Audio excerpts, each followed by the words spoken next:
Hi there, traders. This is Brad Gilbert with today's trading action. All right, there's a few things coming out, but no more important than the UK CPI numbers, right? The week has been exceptionally quiet, and the market, well, we've been building up to a potential move, and there's already been a little bit of it today, right? So we had the RBNZ rate decision, 0.25% factored in. But what we found out on their statement was they actually considered cutting by 0.5%, right? That's dovish, okay? And it's seen the Kiwi really fall away to the downside. You can see it here against the dollar, really putting downward pressure. Now, that's going to drag the Aussie dollar down as well, okay? And it sets us up with some cracking opportunities here in sterling. Now, if you just look at sterling, right, it's dribbling lower. And you might be thinking, well, we could get short. Well, it's a little bit oversold, so that doesn't really appeal to me. But what does appeal to me, if I just come over here to the crosses, right, we've got some great setups here, right? Sterling, Aussie, and you can see here, Sterling Kiwis had a really big day, right? It's up 150 points. Now, I can see that keep going up. Now, this is an ideal situation, right? We've got the UK inflation numbers, the number that the central bank looks at, to really determine its next move on interest rates. If we get strong UK numbers, well, we've already got some great instruments to trade here. Sterling Aussie and Sterling Kiwi, right, in particular, are on a bearish path as far as their central banks are concerned. So stronger UK numbers today. You'd be looking to get into these trading opportunities either at market or wait for the next retracement, right? It's got to be something you're thinking of. Now, just looking at Euro Sterling, well, it's broken down and sort of just drifting sideways. Once again, stronger sterling numbers. Well, you got two opportunities here. We've got resistance trend lines on sterling Swiss and sterling CAD, not far above the market.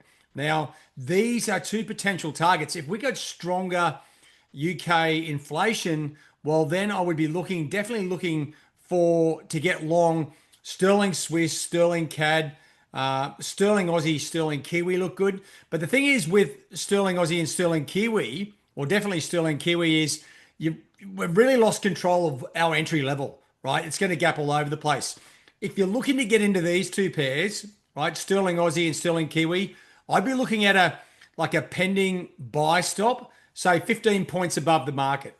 Now, you've got to expect a little bit of slippage, but if we get stronger numbers, these things are going to go up another couple of hundred points. That's the sort of truth of it. So now, sterling Swiss, sterling CAD, right? There's two ways you can play this. Now, both have resistance trend lines above the market. That provides us with a little bit of liquidity, right, to get set if we're looking to go higher. So I think a smart play here is potentially looking to place an order above the market now, or below the market. Look to trade live and get into a trade if we got weaker UK inflation numbers. Now, the key is to that, just have a look how close it is to the market from the trend line. 109.40, okay, 108.93. Right, that's good because this gives us time. We don't need to put pending orders in the market. If you've got time and you're at the screens, you can actually place a trade there, go and try and get into the trade as soon as the data comes out. And then what you might do is, right, so this is live at the top, and on the downside, because you can't sort of hit both sides of the market, is potentially place a pending stop entry, right, SE, to take advantage of a weaker UK number. Like we're almost spoiled for choice. We've had very little trading opportunities over the last 2 days. All of a sudden, you get the UK CPI numbers and it's abundant. Now, if you're not sure which pairs to trade, just come down to the live signals, right? Look for the sterling pairs and follow what's going on. Euro sterling, we've got a clear bullish signal. Sterling Aussie, bullish, right? And then you come down to sterling Kiwi, bullish. Sterling Swiss, bearish. So you could be like basically looking to go with the direction of these pairs using pending orders, right? You're not going to get the opportunity to get into the trade using Prime Time Pro because it's not quick enough, right? And this is fresh data, right? And it's going to determine the next sort of major leg of the currencies, right? Sterling CAD, bullish as well, right? So we've got lots of UK or sterling instruments with direction. Just come back to your charts, find one or two that you like the best, and then set those up, right? A combination of either trading live or using pending orders and using T-Rex as your execution tool, right? That's the key to actually looking at these numbers. Now, the next thing is really looking at the data, right? What do we need to get this thing moving, right? So, excuse me, look at just keep an eye on the year-on-year number. Now, we do have, unfortunately, with the UK numbers, the services data comes into play. That could actually be an influence. But year-on-year, right, the forecast is 3.7. The previous number was 3.6. Now, this is the important part, okay? The range, 3.5 to 3.9. What I'm looking for is stronger UK numbers. So we want it stronger than 3.7. 3.8 will do it, right? But if we get a number, if I just change the color of my little pen here, up around 3.9, well, they're definitely not going to be cutting rates, and we'll see sterling explode to the top side, right? So that's where we are. So 3.7 is your focus, right? Is it stronger or weaker, depending on what you want to do? Now, it's very hard, right? You can put all your eggs into one basket and start thinking, well, hell, I've got opportunities here all over the place. Now, the smartest trade, if we got stronger UK inflation, right? 3.8, 3.9, sterling Kiwi is going to go up probably 200 or 300 points over the next week or so, right? Because the Kiwis or RBNZ is dovish. This will force the Bank of England into a neutral to hawkish sort of like mode, like saying we're not cutting rates, inflation's still going nuts. So that would be the number one. Unfortunately, it's got the toughest entry level, right? So you could be looking around here, looking to get into a trade. So just think about fundamentally, okay, what does it mean, stronger inflation? Like you may be looking to get long sterling Aussie and sterling Kiwi. And you know what? Take the top side out of sterling Swiss and sterling CAD and just look to get short those things, right? That could be the way. But as I said, like you don't have to fight the market. And what I'm talking about is, because I know from just looking at the signals, right, we do have a situation here. If I just come back to the trade hub, now it's going to reload the signals. Sterling CAD was bullish, right? So that is something that we probably need to consider. And if I just come over here to my sterling template, get the daily charts up, just have a look, right? There's no need to be sort of clever about this and look for a short-term trade.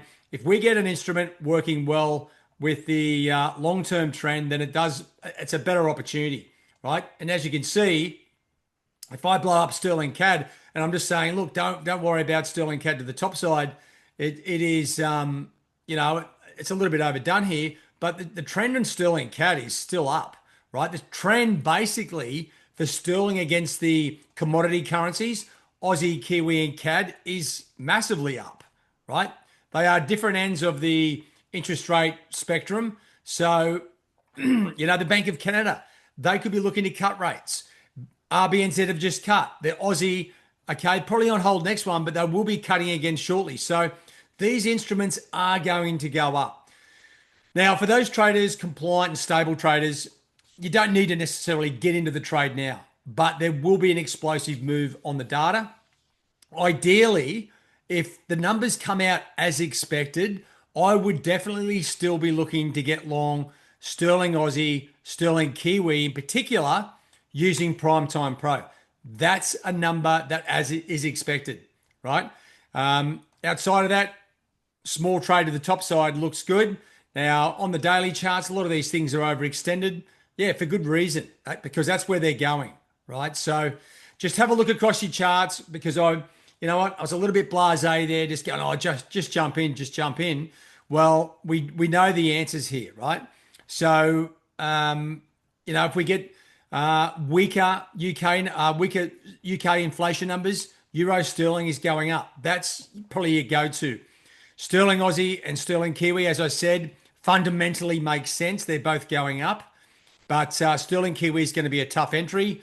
Sterling CAD, we've got resistance line just above the market.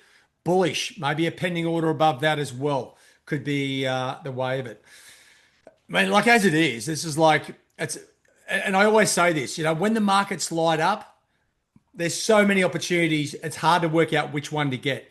Just make sure if you are trading, don't overdo it. Get one of these things, right? And be sure about what you need for the number. 3.7 is expected.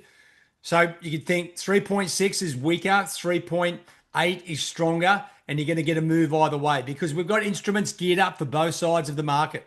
All right. Now, there is the retail price index. There's a few other things coming out today as well.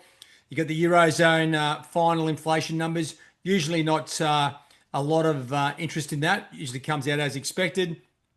And then as we come into the North American session, you've got FOMC members speaking, and also members speaking, I should say. FOMC meeting minutes there as well. So we get a bit of a look under the hood, see what this FOMC has been thinking. But UK CPI today, it comes out in 50 minutes, right? You've got time to have a look around, work out what the best instrument is, and then let's see what we can do. Let's see what the number is. That's the most important thing. Wait for the number, then trade. All right, guys, have a good one. All the best. Cheerio.